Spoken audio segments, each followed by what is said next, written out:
Here we are in Patty's garage, and happy to announce that Scarlett's motor is back in the house. So now we begin the final stages of Scarlett's 948 engine rebuild. To that end, I've borrowed a couple of DTI gauges, dial test indicator gauges, from Nigel Keene. You'll really only need one, but two makes it just that much easier to keep track of things like top dead center on the piston and when you're measuring the cam degrees. So having two of them is going to be great.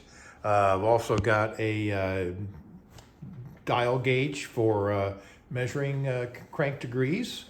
That was going to come in very handy when we start degreeing the cam.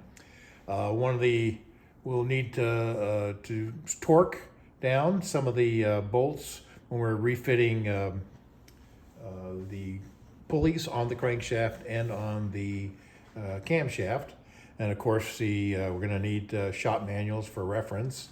And we've got probably one more tool, and that is just a homemade device. This little bar right here is bolted onto the back of the crankshaft, and having that bar will let me very easily move that piston up and down, because once we start degreeing the camshaft and reading the measurements on the dial indicator, it's going to be critical to move those very slowly, very precisely. So that's gonna come in handy.